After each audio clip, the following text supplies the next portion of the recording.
ہمارے یہاں نا بڑے ذکر ہوتے ہیں صبح سے شام تک. اب یہ دیکھنا ہے کہ سیاسی بات زیادہ ہوتی ہے یا مصطفیٰ کی بات زیادہ ہوتی ہے. اب ہم نے تھوڑی تفصیل کرنی ہے کہ ہم روزی روٹی کی بات زیادہ کرتے ہیں یا اپنے نبی کی بات زیادہ کرتے ہیں. اس لیے کہ امت کا حق ہے کہ کثرت سے نبی پاک کا ذکر کرے، اور اسی ذکر کا ایک پہلو بڑا وہ یہ ہے کہ اپنے محبوب پر کھل کے درود و سلام پڑھے، کھل کے درود و سلام پڑھے. صبح و شام اس کی زبان پر درود کا نغمہ جاری رہے. اور حضور کا یہ حق ہے امت پر کہ امت اپنے نبی کی فرما برداری کرے، امت اپنے رسول کی فرما برداری کرے، اتباع کرے، اطاعت کرے، حضور علیہ السلام کے نقش قدم چلے. اور پھر 5ویں نمبر پر امت کی ذمہ داری ہے کہ امت نبی پاک کے دین کی تبلیغ کرے.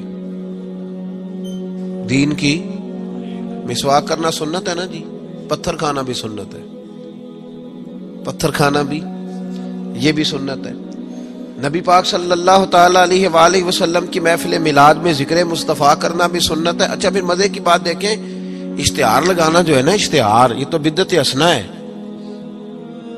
اور دروازہ کھٹکھٹا کے کسی کو محفل کی دعوت دینا یہ میرے محبوب علیہ السلام کی عین سنت سے ثابت ہے. تو جس کا زیادہ اجر تھا نا اس طرف توجہ ہی نہیں. دروازہ کھٹکھٹا کے کہ بھائی آج محفل ہے، یہ وہ سنت ہے جو میرے محبوب نے طائف جا کے ادا کی تھی. لوگ کہتے ہیں بڑا خرچہ کیا. بھائی کیا خرچہ کیا ہے؟ کہتے ہیں میں 26,000 دے اشتہار چھاپے. بھائی سب سے زیادہ ضروری کام، بہت سارے ایسے بد مذہب ہیں، ان کے بڑے بڑے ایسے مبلغ ہیں جن کا آپ نے کبھی اشتہار نہیں دیکھا ہوگا، مجمع ہزاروں میں، اس لیے کہ وہ ان کا ہر بندہ اشتہار بن جاتا ہے، ہر بندہ. تو یاد رکھے نبی کریم صلی اللہ علیہ وسلم کا یہ حق ہے کہ امت محبوب کا ذکر کرے، تذکرہ کرے، دین کی تبلیغ کرے. اور حضور کے دشمنوں کے ساتھ بغض رکھنا یہ بھی نبی پاک کا حق ہے. ایسا نہیں ہو سکتا کہ ایک بندہ حضور کی بے ادبی کرے، توہین کرے، محبوب کے نواسوں کو باغی کہے، حضور علیہ الصلوۃ والسلام کے صحابہ کو برا کہے اور ہمارا یار بن جائے. یہ حضور کا حق ہے کہ ہم نبی پاک کے دشمنوں کے ساتھ اپنے دل کے اندر کجی رکھیں، ان سے بچیں. میری باتوں کی سمجھ آ رہی ہے میرے بھائیوں؟ یہ حقوق ہیں جو ہم نے نبی پاک علیہ السلام کے حق ادا کرنے، اور جس سے محبوب کو محبت ہے اس سے محبت کرنا بھی ہماری ذمہ داری ہے. حضرت مجدد الفسانی رحمت اللہ علیہ فرماتے ہیں کہ میں نا گھر میں ختم شریف پڑھتا تھا، اصالہ ثواب کرتا تھا، تو میں بہت سارے صحابہ کا نام لیتا، اہل بیت کا نام لیتا، اصالہ ثواب کرتا، صرف سیدہ عائشہ کا نام نہیں لیتا تھا.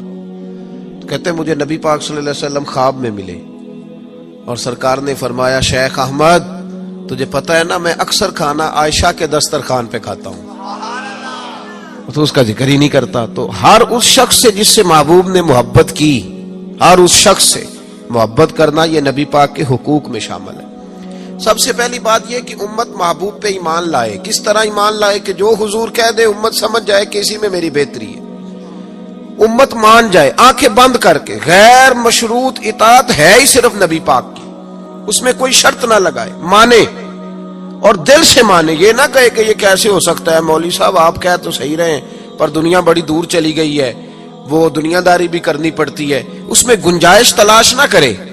جو حضور کہہ دے اس پہ ایمان لے آئے، جو نبی پاک فرما دے اس پر ایمان لے آئے. نبی پاک صلی اللہ علیہ وسلم مکے سے ہجرت کر کے مدینے تشریف لا رہے تھے. حضرت ابو بکر صدیق ساتھ تھے. ابو جہل نے اعلان کیا کہ جو محبوب علیہ السلام کو معاذ اللہ گرفتار کرے گا 100 سرخ اونٹ ملیں گے. اور بھی بہت سارے لوگ آئے، سراقہ بن مالک بھی گھوڑا لے کے آئے، حضور تک پہنچ گئے. نبی پاک علیہ السلام کا اختیار زمینوں پہ بھی چلتا ہے، آسمانوں پہ بھی چلتا ہے. سرکار دو عالم صلی اللہ تعالی وسلم کو گرفتار کرنے لگے تو حضور نے زمین کو حکم دیا. زمین نے سراقہ بن مالک کے گھوڑے کی ٹانگیں پکڑ لی، گھوڑا اندر دھسنے لگا. تو سراقہ کہتے ہیں میرے اندر سے آواز آئی یہ اللہ کے سچے نبی ہیں، لیکن ابھی میں پورا مانا نہیں. کہتے ہیں میں نے عرض کی کہ حضور مجھے معاف کر دیں، تو معاف کرنا تو میرے محبوب کا طریقہ ہے نا. کہتے ہیں معافی مانگی تو محبوب نے اسی وقت فرمایا جا تجھے معاف کیا. سراقہ کہتے ہیں میں نے پھر جرت کی، پھر بڑھنے لگا، پھر زمین نے میرے گھوڑے کو پکڑ لیا، ٹانگیں اندر دھسنے لگی. البدایہ ون نہایا اٹھا کر کے دیکھیے محبوب پاک سید عالم صلی اللہ علیہ وسلم نے دوسری دفعہ جب زمین میں اس کا گھوڑا دھسنے لگا تو پھر عرض کرنے لگے حضور معاف کر دیں. فرمایا جا تجھے معاف کیا. سراقہ کہتے ہیں آواز اندر سے آئی پر ابھی میں پورا مانا. آواز تو ہمارے اندر سے بھی روز آتی ہے کہ بدل جانا چاہیے, ہمیں دین کی طرف آ جانا چاہیے, پر ہم بھی تجربے کرتے رہتے ہیں. اللہ ماشاءاللہ. کہتے ہیں 3 دفعہ ایسا ہوا, 3 دفعہ نبی پاک نے معاف کیا, پھر میرے اندر سے آواز آئی کہ یہ اللہ کے سچے رسول ہیں. جب تیسری دفعہ معاف کیا تو محبوب مسکرانے لگے. ایک کسرا کا بادشاہ تھا, توجہ ہے میری بات پر, کسرا کا ایک بادشاہ تھا تو ہاتھوں میں کنگن پہنتا تھا, موٹے موٹے سونے کے کنگن. وہ جب بات کرتا نا تو کنگن ہلتے, جس طرح ہمارے حکمرانوں کے بڑے للے تللے نہیں. آپ کا ایک ایسا وزیر اعظم گزرا ہے جو دلی سے کپڑے خریدتا تھا اور آسٹریلیا سے سلوایا کرتا تھا. یہ غریب قوم کے حکمران ہیں. چلیں خیر, ان کی میں کیا بات کروں, اب تو پیروں کی گاڑی بھی 1.5 کروڑ کی آتی ہے, ان کی میں کیا بات کروں. اب تو لوگوں کو فقر کا درس ہے, دنیا کو کہتے ہیں فقیر ہوتے جاؤ خود امیر ہوتے جاتے. اب تو یہاں بھی حال بڑا اللہ ماشاءاللہ عجیب ہے, اس طرف کیا جاؤں, یہاں بھی رونا بڑا سخت ہے. غریب سادہ تو رو رو کے ہو گیا تائب, کاش اس پیر مغاں کو بھی مل جاتی توبہ کی توفیق. اور اقبال نے کہا یہ نذرانہ نہیں یہ سود ہے پیران حرم کا, جو لگایا ہوا ہے ٹیکس. آئے ہو تو کیا لے کے آئے ہو, آمدام برسر مطلب. وہ کسرا کا بادشاہ جو تھا وہ کنگن پہنتا تھا, جب بات کرتا تھا تو بجتے تھے. تو مشہور بڑے تھے کہ اس کے کنگن ہیں بھائی. نبی پاک صلی اللہ تعالی علیہ وآلہ وسلم کو جب سراقہ آگے بڑھے نا گرفتار کرنے, تو محبوب نے فرمایا تو مجھے پکڑنے آیا ہے, ایک وقت آئے گا کسرا کا علاقہ فتح ہوگا, اس کے وہ کنگن میرے غلام اتار کے لائیں گے, اور سراقہ میں یہاں کھڑے ہو کے سالوں بعد کا وہ واقعہ دیکھ رہا ہوں کہ اس کے کنگن تیرے ہاتھوں میں آئیں گے. اب ذرا رک کے سوچئے, مکے سے نکلے ہیں, مدینے ابھی پہنچے نہیں, ایک گاؤں پہ بھی مسلمانوں کی حکومت نہیں, میرے محبوب نے اتنی بڑی بات کر دی کسرا کا علاقہ فتح ہوگا. حضرت ابو بکر صدیق مسکرانے لگے. عامر بن فہیرہ فرماتے ہیں میرا سینہ چوڑا ہو گیا, بھئی تمہیں کیا ہوا؟ کہنے لگے محبوب نے کہہ دیا ہے تو انشاءاللہ علاقہ فتح ہو کے رہے گا. ساڈے نبی دی زبان ساڈے واسطے قرآن, حضور نے فرما دیا لہذا ہوگا, یقین کامل کی دولت.